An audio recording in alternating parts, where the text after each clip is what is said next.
이권 개입 의혹에 대해 본격적인 수사에 나섰습니다.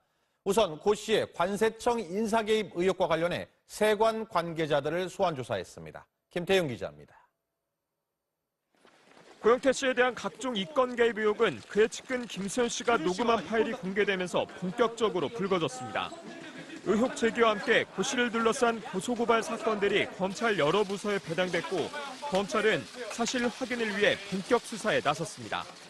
검찰이 가장 먼저 주목한 것은 고 씨가 관세청 인사에 개입하고 금품 요구나 이권을 요구했을 가능성입니다.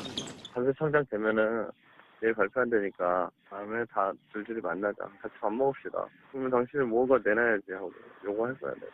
검찰은 고 씨가 관세청 인사에 개입한 뒤 세관과 관련된 업무에서 이득을 챙기려 한 정황에 대해서도 조사하고 있습니다. 아이디어를 좀 짜내봐. 네 주위의 사람들을 뭐 모으고 관세 문제에서 걸린 사람들이라든지 세관에서 물건 뭐 곡식류 뭐 그런 것들 있잖아. 검찰은 당시 고 씨의 인사 당사자로 지목된 김무 전 인천본부 세관장과 이모 사무관을 참고인으로 불러 조사했습니다.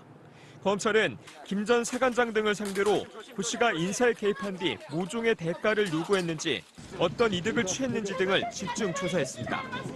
고 씨는 앞선 검찰 조사에서 그런 생각을 하지 않았다면 거짓말이라고 인정하면서도 실제 행동으론 옮기지 않았다고 진술했습니다. MBC 뉴스 김태훈입니다.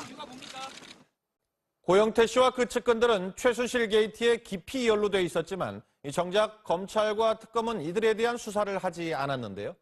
각종 의혹이 담긴 녹음 파일을 확보하고도 수사를 하지 않던 검찰이 이제서야 구색 맞추기에 나선 것 아니냐는 지적도 나옵니다. 박윤수 기자입니다. 고영태 전 WK 이사 등은 최순실 씨의 최측근이었습니다. 최순실 게이트에서 함께 모의하고 최 씨를 이용해 사익을 챙기려 한 정황이 곳곳에서 드러납니다. 고 씨는 그러나 최 씨와 사이가 틀어지면서 폭로를 결심하게 됩니다. 소정이 이미 진은하고 박근혜는 끝났다고 보는 거예요. 근데 걔한테 받을 게 뭐 있다고 생각하는 거예요. 그거를 죽이는 걸로 해가지고 딴 쪽하고 얘기하는 게 더 크다고 보는 거예요. 검찰 조사에서도 일부는 자신들의 행위가 범죄에 해당한다는 사실을 시인했습니다. 하지만 처벌 대상에서는 제외됐습니다. 법조계 일각에서는 검찰과 특검이 수사에 협조하는 조건으로 이들의 사법 처리를 면제해 준 것 아니냐는 의견까지 나왔습니다.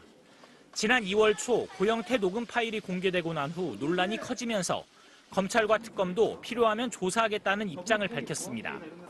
하지만 검찰과 특검은 물론 탄핵 심판을 맡은 헌법재판소에서도 의혹을 풀어야 한다는 주장은 받아들여지지 않았습니다. 결국 박 전 대통령이 탄핵되고 검찰의 구속영장 청구가 결정되면서 고영태 씨에 대한 수사에 나선 것은 뒷북 수사라는 지적이 나옵니다.